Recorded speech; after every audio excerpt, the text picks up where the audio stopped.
हाय नमस्ते दोस्तों। तो मैं आ गया हूँ, आपके साथ में जुड़ गया हूँ और आप जो मेरे चैनल पे आप तैयारी कर रहे हैं UPSC, SSC, CGL, bank PO, सभी के लिए मैं लूसेंट पर आधारित ये पूरी संपूर्ण बुक आपको एक एक चैप्टर में, अध्याय में आपको सामने पेश करूँगा। आप कहीं भी नहीं जाएं, इस चैनल को छोड़ के कहीं जाने की आपको ज़रूरत नहीं है। आप यहीं आएँ, हम रोज़ आपके लिए अपडेट देंगे। बस आप छोटा सा काम करना है, सब्सक्राइब करें, लाइक करें और बेल आइकन को दबाना नहीं भूलें। हमारे नए वीडियो की नोटिफिकेशन आपको मिलती रहेगी। Thank you for watching the video. मैं आप सभी का धन्यवाद करता हूँ, हार्दिक अभिनंदन करता हूँ और आपकी सफलता की कामना करता हूँ कि आप भविष्य में सफल हों और हर कंपटीशन में आप फाइट करें। Thank you. 26 मोहम्मद गौरी। गौर महमूद गजनी के अधीन एक छोटा सा राज्य था। 1173 ईस्वी में शहाबुद्दीन मोहम्मद गौरी गौर का शासक बना। इसने भारत पर पहला आक्रमण 1175 ईस्वी में मुल्तान के विरुद्ध किया था। मोहम्मद गौरी का दूसरा आक्रमण 1178 ईस्वी में पाटन गुजरात पर हुआ। यहाँ का शासक भीम द्वितीय ने गौरी को बुरी तरह परास्त किया। मोहम्मद गौरी द्वारा लड़ा गया प्रमुख युद्ध तराइन का प्रथम युद्ध वर्ष 1191। पक्ष गौरी एवं पृथ्वीराज चौहान, परिणाम पृथ्वीराज चौहान विजयी। तराइन का द्वितीय युद्ध वर्ष 1192 ईस्वी, पक्ष गौरी एवं पृथ्वीराज चौहान, परिणाम गौरी विजयी। चंदावर का युद्ध वर्ष 1194 ईस्वी, पक्ष गौरी एवं जयचंद, परिणाम गौरी विजयी। मोहम्मद गौरी भारत के विजित प्रदेशों पर शासन का भार अपने गुलाम सेनापतियों को सौंपते हुए गजनी लौट गया। मोहम्मद गौरी की हत्या 15 मार्च 1206 ईस्वी को कर दी गई। पृष्ठ 34।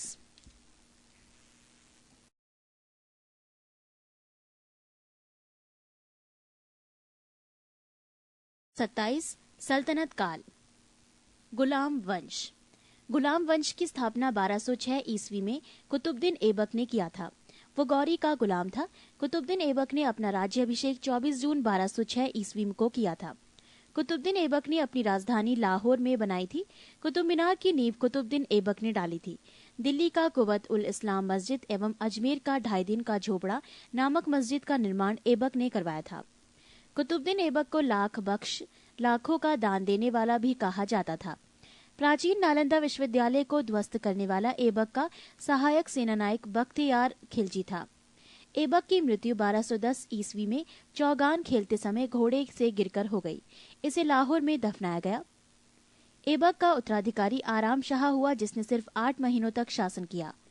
आराम शाह की हत्या करके इल्तुतमिश 1211 ईस्वी में दिल्ली की गद्दी पर बैठा। इल्तुतमिश तुर्किस्तान का इलबरी तुर्क था, जो ऐबक का गुलाम एवं दामाद था। ऐबक की मृत्यु के समय वो बदायूं का गवर्नर था। इल्तुतमिश लाहौर से राजधानी को स्थानांतरित करके दिल्ली लाया। इल्तुतमिश पहला शासक था जिसने 1229 ईस्वी में बगदाद के खलीफा के सुल्तान पद की वैधानिक स्वीकृति प्राप्त की। इल्तुतमिश की मृत्यु अप्रैल 1236 ईस्वी में हो गई। इल्तुतमिश के बाद उसका पुत्र रुकनुद्दीन फिरोज गद्दी पर बैठा। वो एक अयोग्य शासक था। इसमें अल्पकालीन शासन पर उसकी मां शाह तुर्कान छाई रही। शाह तुर्कान के अवांछित प्रभाव से परेशान होकर तुर्की अमीरों ने रुकनुद्दीन को हटाकर रजिया को सिंहासन पर आसीन किया। इस प्रकार रजिया बेगम प्रथम मुस्लिम महिला थी जिसने शासन की बागडोर संभाली। इल्तुतमिश द्वारा किए गए महत्वपूर्ण कार्य: 1. कुतुब मीनार के निर्माण को पूर्ण करवाया। 2. सबसे पहले शुद्ध अरबी सिक्के जारी किए, चांदी का टंका एवं तांबा का जीतल। 3. एकता प्रणाली चलाई। 4. 40 गुलाम सरदारों का संगठन बनाया जो तुर्काने चहलगानी के नाम से जाना गया। 5. सर्वप्रथम दिल्ली के अमीरों का दमन किया। रजिया ने पर्दा प्रथा को त्याग कर तथा पुरुषों की तरह चोगा, काबा एवं कुल्हा टोपी पहनकर राजदरबार में खुले मुंह से जाने लगी। रजिया ने मलिक जमालुद्दीन याकूत को अमीर अखोर घोड़े का सरदार नियुक्त किया। गैर तुर्कों को सामंत बनाने के रजिया के प्रयासों से तुर्की अमीर विरुद्ध हो गए और उसे बंदी बनाकर दिल्ली की गद्दी पर मुइजुद्दीन बहराम शाह को बैठा दिया। रजिया की शादी अल्तूनिया के साथ हुई। इससे शादी करने के बाद रजिया ने पुनः गद्दी प्राप्त करने का प्रयास किया, लेकिन वो असफल रही। रजिया की हत्या 13 अक्टूबर 1240 ईस्वी को डाकुओं के द्वारा कैथल के पास कर दी गई। बहराम शाह को बंदी बनाकर उसकी हत्या मई 1242 ईस्वी में कर दी गई। बहराम शाह के बाद दिल्ली का सुल्तान अलाउद्दीन मसूद शाह 1242 ईस्वी में बना। बलबन ने षड्यंत्र के द्वारा 1246 ईस्वी में अलाउद्दीन मसूद शाह को सुल्तान के पद से हटाकर नासिरुद्दीन महमूद को सुल्तान बना दिया। नासिरुद्दीन महमूद ऐसा सुल्तान था जो टोपी सीकर अपना जीवन निर्वाह करता था। बलबन ने अपनी पुत्री का विवाह नासिरुद्दीन महमूद के साथ किया था। पृष्ठ 35। बलबन का वास्तविक नाम बहाउद्दीन था। वो इल्तुतमिश का गुलाम था। तुर्काने चेहलगानी का विनाश बलबन ने किया था। बलबन 1266 ईस्वी में ग्यासुद्दीन बलबन के नाम से दिल्ली की गद्दी पर बैठा। वो मंगोलों के आक्रमण से दिल्ली की रक्षा करने में सफल रहा। राजदरबार में सजदा एवं पैबोस प्रथा की शुरुआत बलबन ने की थी। बलबन ने फारसी रीति रिवाज पर आधारित नवरोज उत्सव को प्रारंभ करवाया। अपने विरोधियों के प्रति बलबन ने कठोर लौह एवं रक्त की नीति का पालन किया। नासिरुद्दीन महमूद ने बलबन को उलूंग खां की उपाधि प्रदान की। बलबन के दरबार में फारसी के प्रसिद्ध कवि अमीर खुसरो एवं अमीर हसन रहते थे। गुलाम वंश का अंतिम शासक शम्मुद्दीन कैमूर्स था।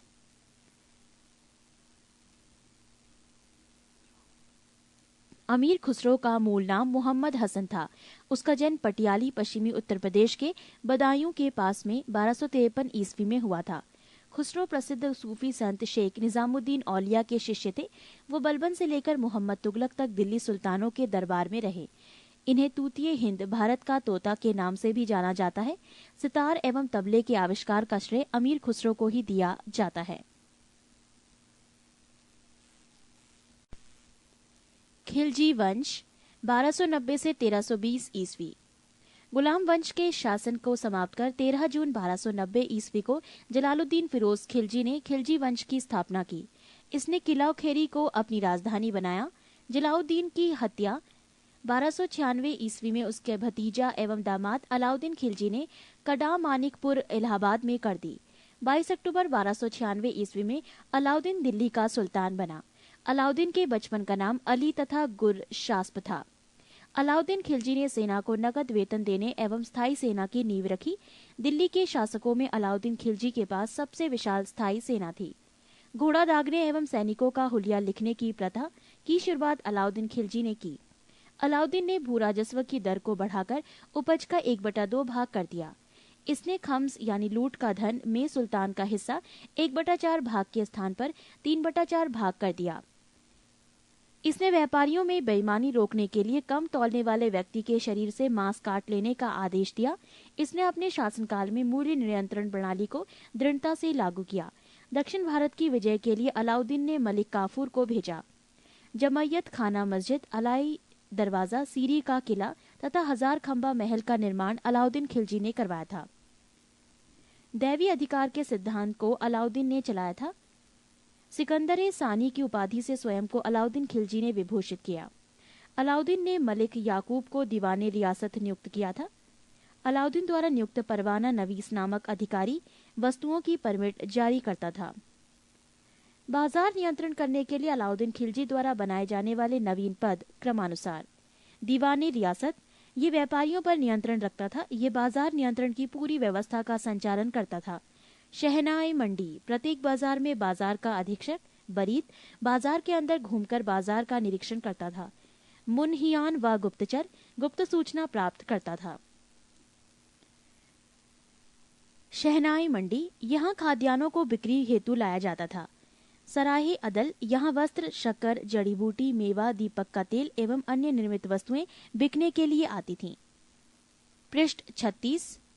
अलाउद्दीन खिलजी की आर्थिक नीति की व्यापक जानकारी जियाउद्दीन बरनी की कृति तारीख फिरोजशाही से मिलती है। खजायुनुल फतूह अमीर खुसरो, रिहला इब्न बतूता एवं फुतूहस लातीन इसामी की कृति है। मूल्य नियंत्रण को सफल बनाने में मुहतसिब, सेंसर एवं नाजीर नापतौल अधिकारी की महत्वपूर्ण भूमिका थी। राजस्व सुधारों के अंतर्गत अलाउद्दीन ने सर्वप्रथम मिल्क, इनाम एवं वक्फ के अंतर्गत दी गई भूमि को वापस लेकर उसे खालसा भूमि में बदल दिया। अलाउद्दीन खिलजी के द्वारा लगाए जाने वाले 2 नवीन कर थे। 1 चराई कर, दुधारू पशुओं पर लगाया जाता। 2 गढ़ी कर, घरों एवं झोपड़ी पर लगाया जाता था। अलाउद्दीन खिलजी की मृत्यु 5 जनवरी 1316 ईस्वी को हो गई। कुतुबुद्दीन ए मुबारक खिलजी 1316 ईस्वी को दिल्ली के सिंहासन पर बैठा। इसने नग्न स्त्री पुरुष की संगत पसंद थी। मुबारक खिलजी कभी कभी राज दरबार में स्त्रियों का वस्त्र पहनकर आ जाता था। बरनी के अनुसार मुबारक कभी कभी नग्न होकर दरबारियों के बीच दौड़ा करता था। मुबारक खान ने खलीफा की उपाधि धारण की थी। मुबारक के वजीर खुसरो खान ने 15 अप्रैल 1320 ईस्वी को उसकी हत्या कर दी और स्वयं दिल्ली के सिंहासन पर बैठा। खुसरो खान ने पैगंबर के सेनापति की उपाधि धारण की।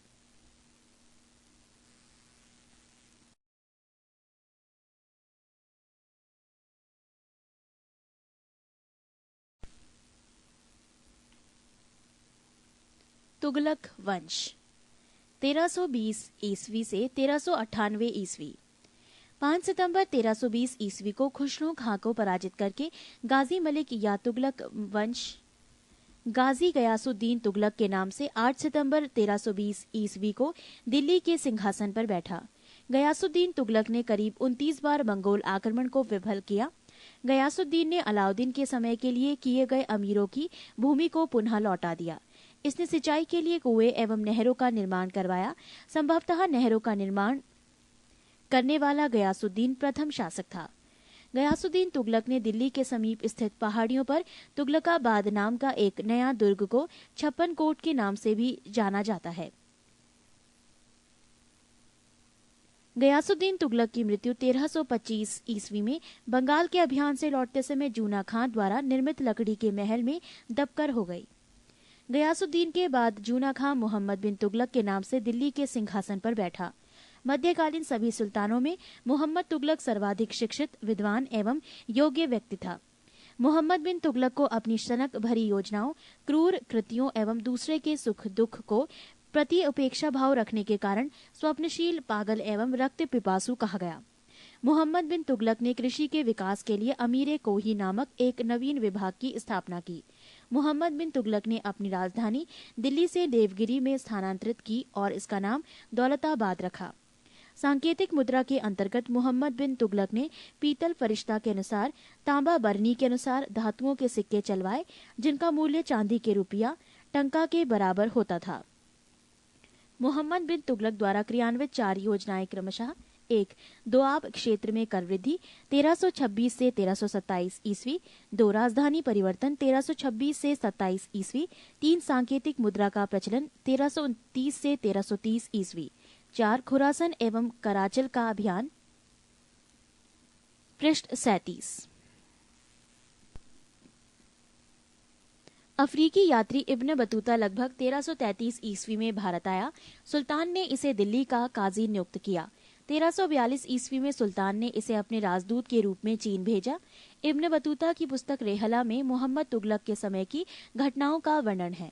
इसने अपनी पुस्तक में विदेशी व्यापारियों के आवागमन, डाक चौकियों की स्थापना यानी डाक व्यवस्था एवं गुप्तचर व्यवस्था के बारे में लिखा है।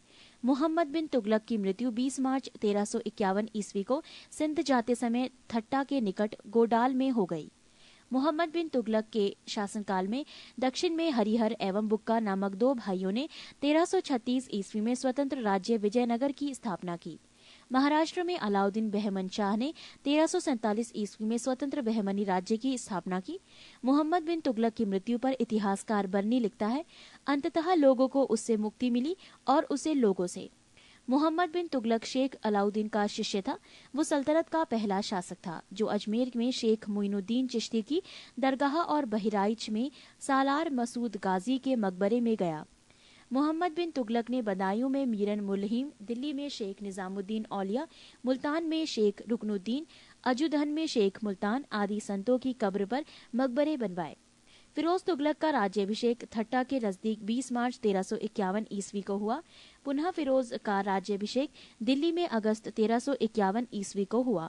खलीफा द्वारा इसे कासिम अमीर उल मोममीन की उपाधि दी गई।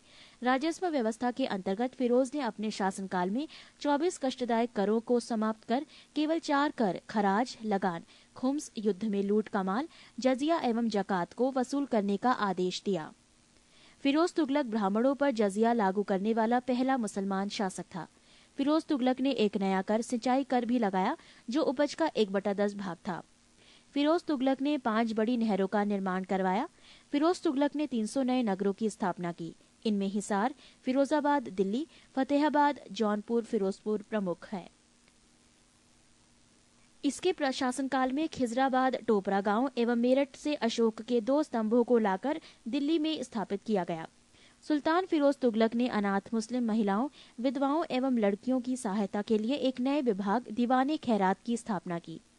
सल्तनत कालीन सुल्तानों के शासनकाल में सबसे अधिक दासों की संख्या करीब 1,80,000 फिरोज तुगलक के समय थी। दासों की देखभाल के लिए फिरोज ने एक नए विभाग दीवाने बंदगान की स्थापना की। इसने सैन्य पदों को वंशानुगत बना दिया। इसने अपनी आत्मकथा फतुहाते फिरोजशाही की रचना की। इसने जियाउद्दीन बर्नी एवं शम्से सिराज अफीफ को अपना संरक्षण प्रदान किया। इसने ज्वालामुखी मंदिर के पुस्तकालय से लूटे गए 1300 ग्रंथों में से कुछ को फारसी में विद्वान अपाउद्दीन द्वारा दलायते फिरोजशाही नाम से अनुवाद करवाया। इसने चांदी एवं तांबे के मिश्रण से निर्मित सिक्के भारी संख्या में जारी करवाए, जिसे अध्वा एवं विक कहा जाता था। फिरोज तुगलक की मृत्यु सितंबर 1388 ईस्वी में हो गई। फिरोज काल में निर्मित खाने जहां तेलंगानी के मकबरा की तुलना जेरूसलम में निर्मित उमर के मस्जिद से की जाती है। पृष्ठ 38। सुल्तान फिरोज तुगलक ने दिल्ली के कोटला फिरोज शाह दुर्ग का निर्माण करवाया। तुगलक वंश का अंतिम शासक नासिरुद्दीन महमूद तुगलक था। इसका शासन दिल्ली से पालम तक ही रह गया था। तैमूर लंग ने सुल्तान नासिरुद्दीन मोहम्मद तुगलक के समय 1398 में दिल्ली पर आक्रमण किया। नासिरुद्दीन के समय ही मलिक कुशशर्क पूर्वाधिपति की उपाधि एक हिजड़ा मलिक सरवर ने जौनपुर में एक स्वतंत्र राज्य की स्थापना की।